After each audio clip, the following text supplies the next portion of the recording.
All right, so here's my oldest daughter here with the grandkids. Hold your fork there, darling.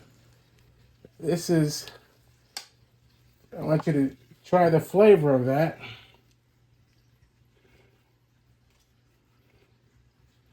Look at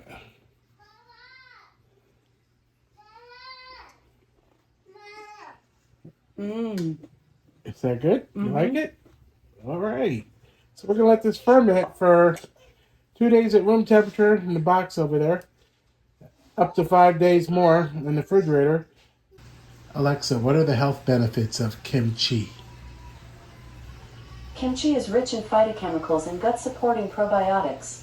Recent studies have reported that the compounds in kimchi are antibacterial, help with digestion, reduce inflammation, and are effective at preventing cancer. Thank you, Alexa. All right, I want to show you. You saw how we made our kimchi pork, kimchi marinade, a quick kimchi marinade. I'm going to show you the ingredients here and how to actually make kimchi at home.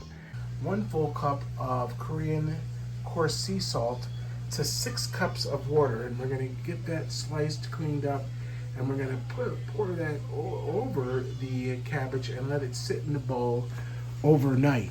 And then we're going to make our kimchi rub, which is made with a sweet rice flour slurry that we're actually going to cook this one on the stovetop tomorrow. We're going to add to that some of this gochu garu. Gochu garu is a Korean coarse red chili flake, and then we're going to use some tamari, some of this good organic soy sauce, as well as some oyster sauce and fish sauce. We're also going to use a little bit of sweet plum sauce. So the vegetables, those are all the garnishes that go in this kimchi, and you can eat it right away once it's made. And this is our kimchi box. You can see it has a little colander in the bottom to any extra liquid will go to the bottom of this box and let your kimchi ferment for 2 days at room temperature in the box, and then another 3 days, 3 to 5 days in the refrigerator, and after 7 days you have perfect kimchi, which is ready to eat. It's perfectly fermented and ready to enjoy. This is the really good salted shrimp that we're going to make into a paste by pureeing all these ingredients in the food processor. But first, what we have to do is we have to spend 24 hours making sure that we prep our cabbage the correct way. And there are several different ways to do this. I have a little scrap pot on the side. One is, you can see there's dirt here that needs to be washed out, is to get rid of all the outer leaves of your cabbage. This Napa cabbage, I buy it at an Asian market. Now, one technique that some people use when they make kimchi is to leave the core on and to slice through the cabbage, leaving the core intact. Take your time, have a scrap bucket nearby or just a garbage can, and what they'll do is they'll take their Chinese cleaver and they'll come all the way through and they'll cut this into 4, leaving the core intact. And you can see right now when we open this up that it will start to break if we pull it apart too much. So I'm going to show you the easiest method, which is to come all the way through, the Napa cabbage, Again, still continue to take off all, and you can save all this that I'm pulling off. That can be washed and made into fried cabbage. Good old southern dish. Take the core out. Now when you take the core out of the cabbage, this will make it easier for you either to slice the traditional way or to slice on a cutting board. And this is why 2 heads are important to buy. Some people, when they make kimchi, they'll buy up to 7 heads. Now, the technique is that when you're cutting the kimchi, you take your knife and you make slices as such. Long slices like that. If you already have some that's on there, then you can put them right in.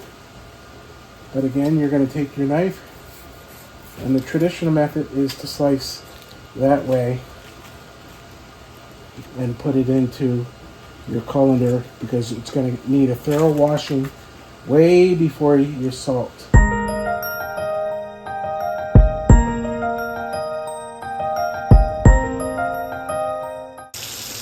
Your best way, if you have a 2-bay sink, is to use the actual bowl that we're going to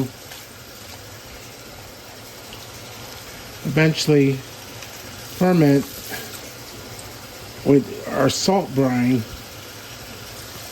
to hold and get this this cabbage washed. Then drain for 30 minutes over here in the colander, and then we're going to begin to salt brine it with our Korean sea salt, coarse sea salt. Okay, our cabbage is all draining over here, and we've got that draining. That's going to drain for 30 minutes. So what you can do at that point is do a little mise en place for tomorrow, because again, we're going to salt this cabbage. We're going to let it sit in this bowl. We have a lid. What I want to do now is prep the vegetables for tomorrow that are going to go into kimchi. I'm going to use this deviled egg container because it has these indentations here. And when I lay my carrot sticks and my Chinese chives and the julienne onion, we're going to do some julienne onion in here. We're going to do some julienne scallions, green onions. What will happen is if there's any moisture, and I'm going to hit them with a little bit of sweet rice wine vinegar to keep keep them from discoloring, and any of that moisture will just go down into these little indentations. So it's good to have a container like that. Making matchsticks, julienne size carrot sticks. So what you want to do is you want to look at your carrot and you want to kind of size it up, and I would say right there and right there is perfect for making. In fact, I'm going to take a little bit more off matchsticks. As I will take a little bit off and get them pretty much the same size. The easy way to make the matchsticks, take a little bit off the edge there, and then what you can do using your Chinese cleaver is you can then make wide slices, and then what you're going to do with that is you're going to take a few at a time. Don't be in a hurry, because you can cut your fingers being in a hurry. And then what you can do is size them up and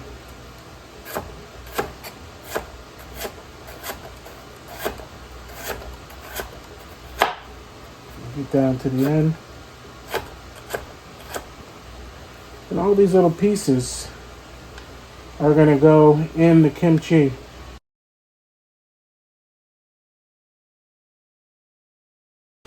Alright, it's been 30 minutes. We have all of our vegetables nice and julienne, the red onion, carrot, Chinese chive, and scallion all set to go for tomorrow. Alright, so now we're going to prepare the brine to salt our cabbage. I told you for 1 head of Napa cabbage, you want to have 3 cups of water to a half a cup of coarse Korean sea salt. Now, while that salt is dissolving, I want to bring my cabbage over and get that into the bowl.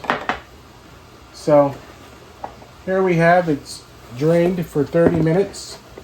It's nice and clean. We're going to add that all into the bowl here.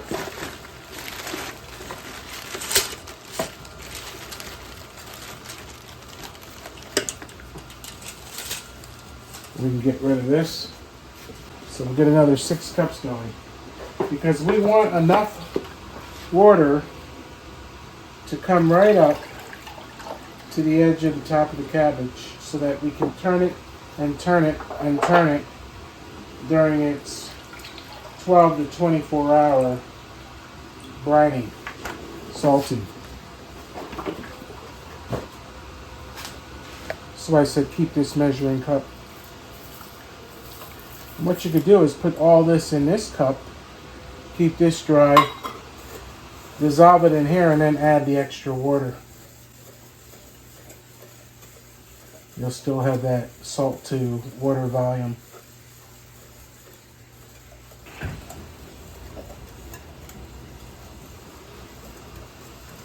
And if you're impatient, what you can do is start to add the water so you can see how much you need. Okay, you got salt left in the bottom of there. A little bit. You can take these 2 cups, add this to here. Continue to dissolve the coarse sea salt, Korean sea salt. So we can say that for this amount of cabbage, I didn't weigh it when I purchased it, that we used 12 cups of brine. And just to play it safe, so that this gets a good brine overnight, because the whole point of salting the cabbage is so that you get it tender, nice and tender and bendable. It needs to be bendable. Okay, so let's see how much volume we have here, how much more water. We have more spring water here that we could add.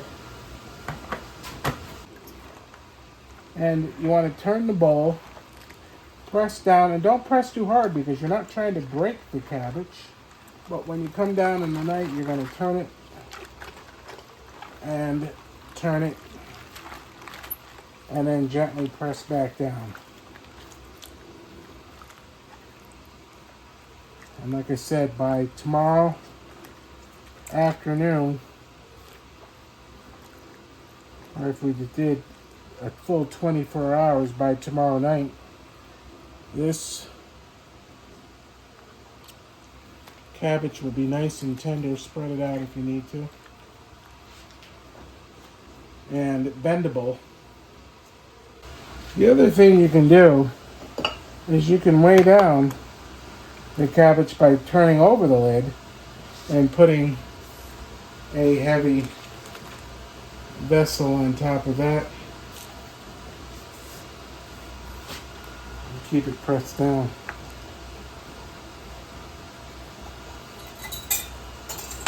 Add more weight. The measuring cups. Alright, I'm sneaking down here in the middle of the night to give the cabbage a turn. Grandpa, Dad had to go to the little boy's room. It's the perfect time. You can see, look at it already.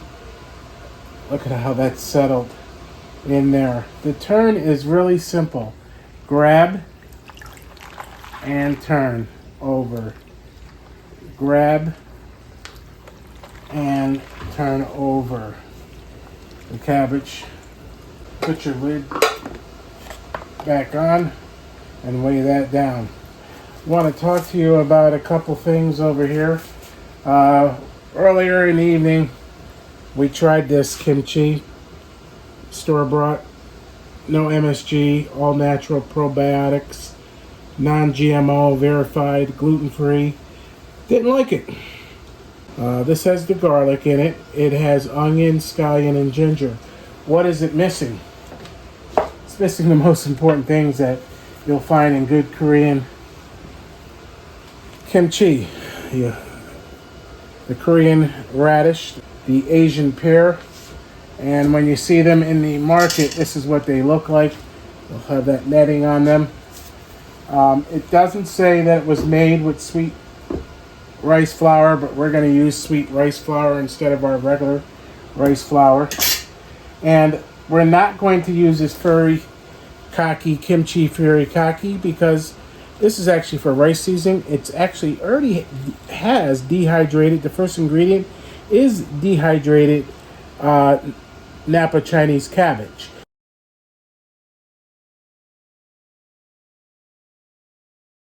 All right, it is the next day. All right, so it's been overnight that this Chinese Napa cabbage has brined in the Korean coarse sea salt and water. And let's take a look this morning and see how bendable.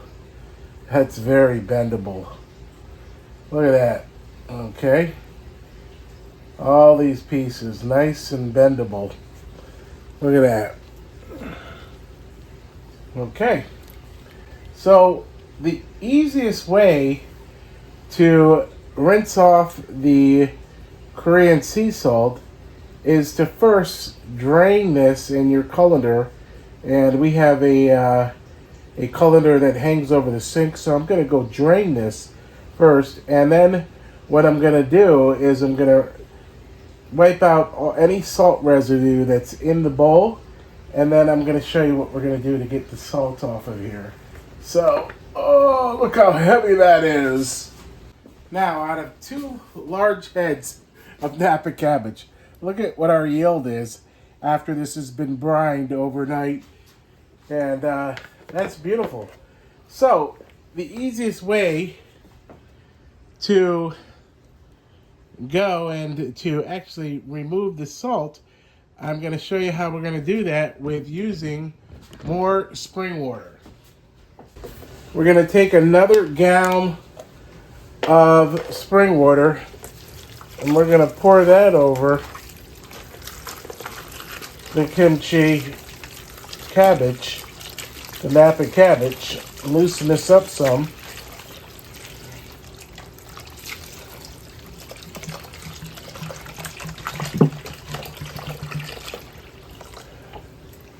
And then you want to gently rub the Napa cabbage and loosen it up without bruising it. So instead of using tap water, what I'm going to do here is I'm going to let this soak for about 10 minutes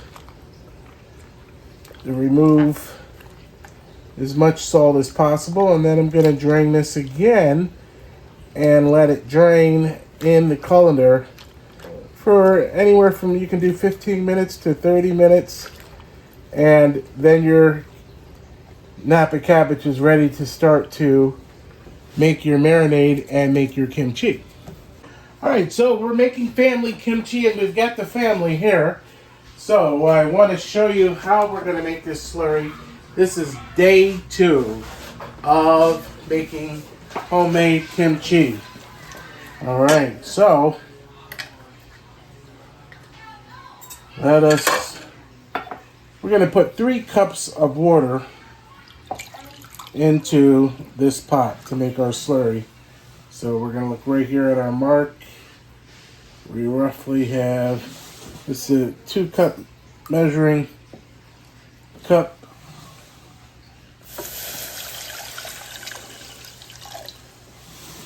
And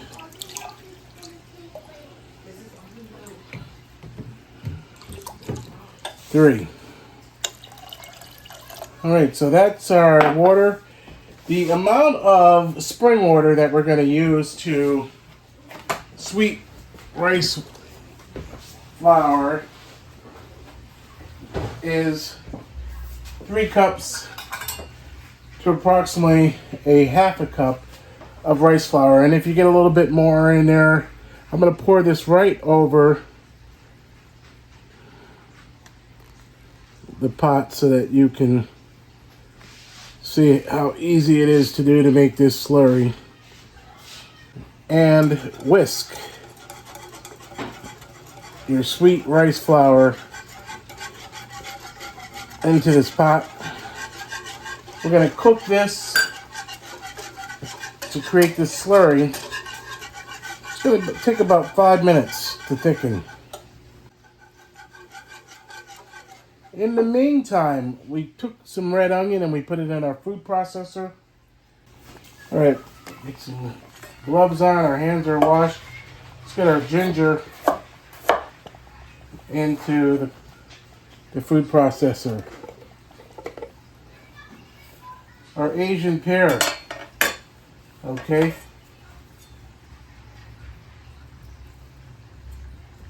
What I say is just take a little bit off the ends if you want to pair it with your Chinese cleaver. It's easier to do that than to get out the peeler. The purpose of using the sweet rice flour is that this slurry will allow the seasonings to adhere to the cabbage easier. That's number one. And number two, it will distribute all those seasonings throughout the Napa cabbage. And you can see that took no time for the half a cup of sweet rice flour to thicken 3 cups of spring water.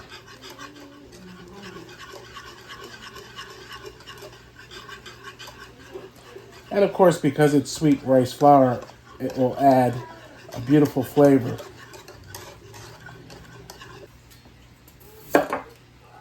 We're going to use 1/3 of the Korean radish in our kimchi. And we could save some for garnish, but what I like to do also is when making the kimchi, and this is a traditional way, is that the radish goes into your ginger, garlic, onion, and pear puree. Now look how much that's the amount of water that was left after draining our Napa cabbage. We can add that right to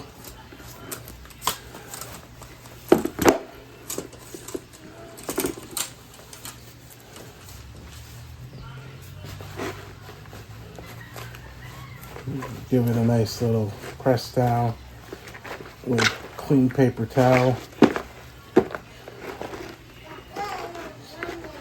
Some folks say squeeze the cabbage. I don't believe in squeezing the cabbage. I believe that you can use a paper towel to get any last parts of liquid, and if we need to dry that some more, we will. So now we'll add our garlic. We got 8 cloves of garlic. For this amount of yield, you don't need a full cup of garlic.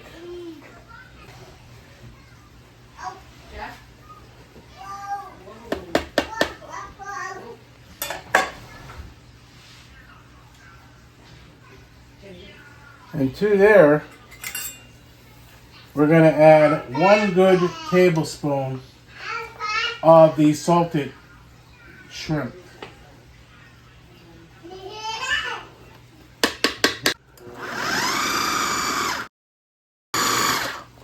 Okay. When this is cooled down, and you can see it's still a little bit warm, but this is a good time to add the gochujang. You want to add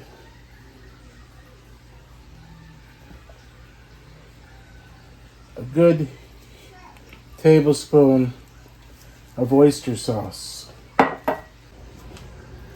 Okay, so after our oyster sauce, we're going to add our fish sauce. We're going to add a good 2 tablespoons of fish sauce. We're going to add some of the sweet plum sauce to that. And we're going to add some tamari. Now to here, I am going to put some soybean powder in here. About 1 tablespoon. And to our food processor, you can either dissolve this bean paste in some hot water, or you can add it right to your food processor, because the amount of bean paste that we want, probably about that much.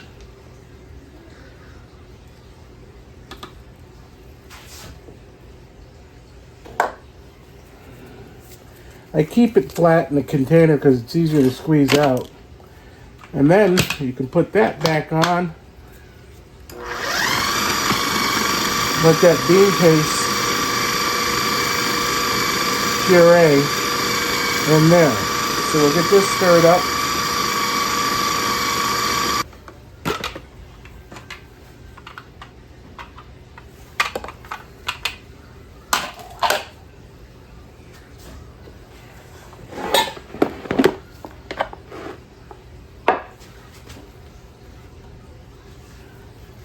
And put our Chinese chives, our carrot, a little bit of red onion, and a lot of scallion right here into the bowl with our drained Napa cabbage. And then what you want to do is you want to combine this puree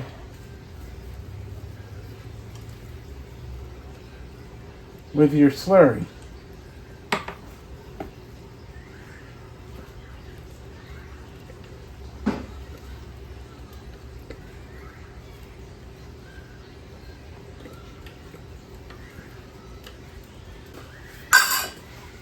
And before you get your hands in there, you're going to need to wash your hands again, change your gloves. So use a tongue to initially combine the Napa cabbage with the vegetables.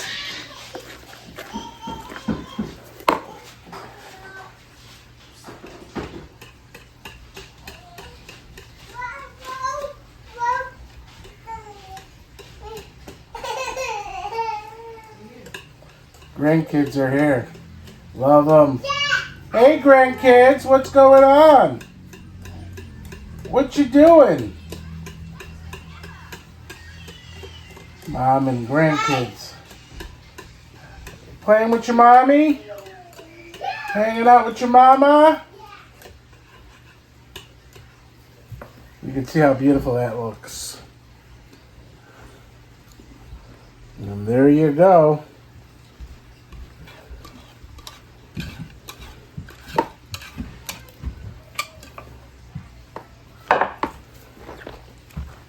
And here is,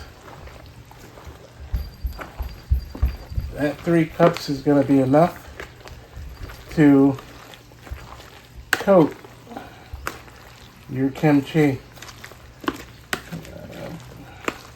I planned out these measurements based upon when I made the kimchi pork.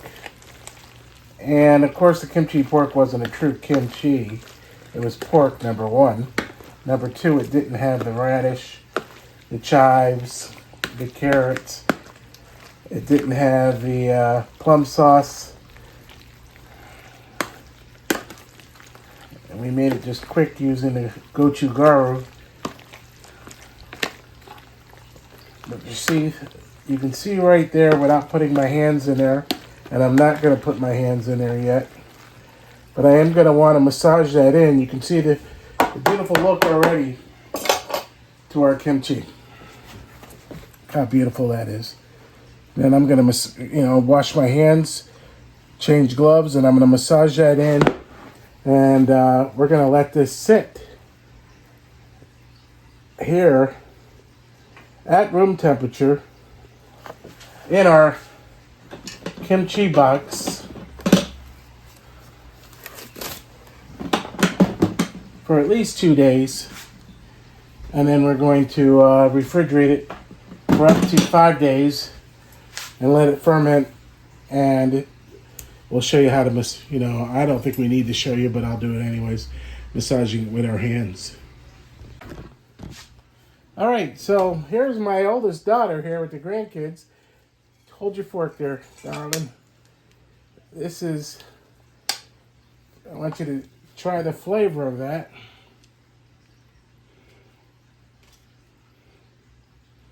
Look at that.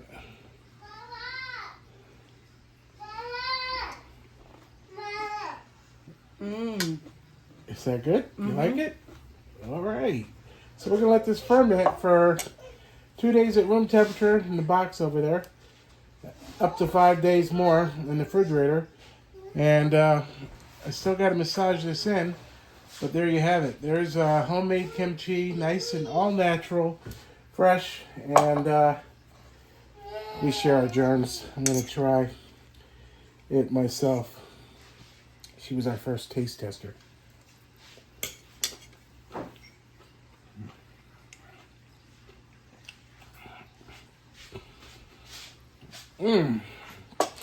Even before it ferments, come on in.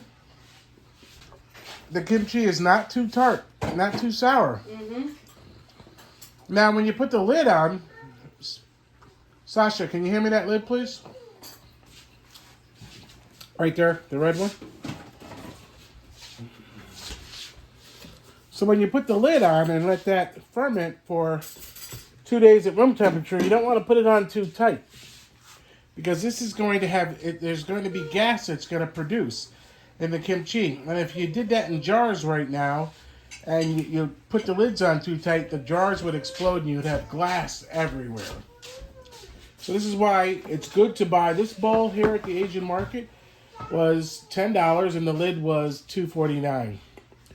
So for $13, you're better off to have a kimchi bowl and the box that it's going to ferment in. I'm leaving it in the bowl now because I do want to massage those seasonings into the Napa cabbage. Homemade, all natural kimchi, gluten-free, no additives, no preservatives. This fish sauce has no additives or preservatives. Oyster sauce, tamari, gluten-free. Salted shrimp, soybean powder. And right now what we can do is I need to toast these white sesame seeds, but these are roasted sesame seeds. So before we start massaging, I want to put some nice roasted black sesame seeds in there. And that will even add more smoky, wonderful flavor and balance of flavors. And then when we add the toasted white sesame seeds, you can see a nice contrast. Look at the color of that, right now, even before we massage these all these ingredients with the Napa cabbage.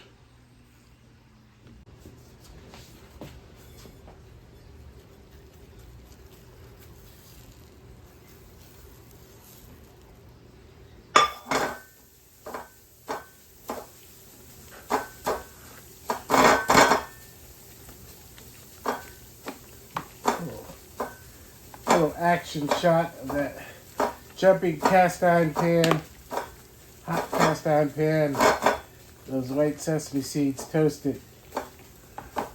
No doubt they were toasted, right?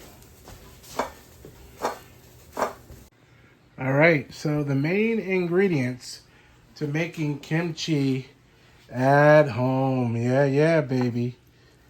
Look at that.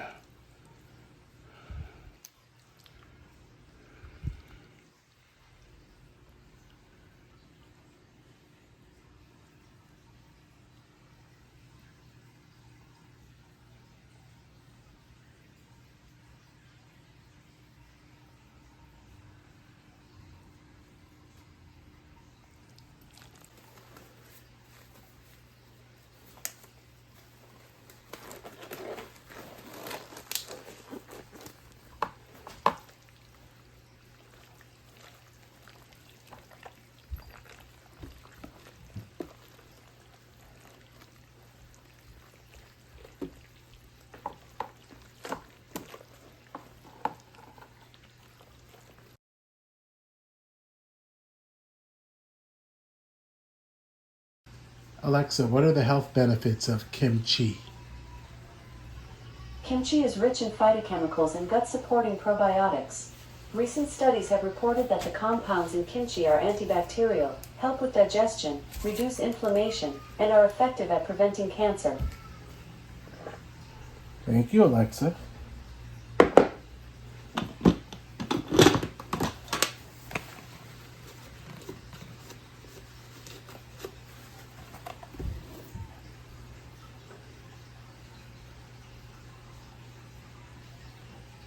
We hope you enjoyed this video from Taste of Schenectady and Beyond magazine.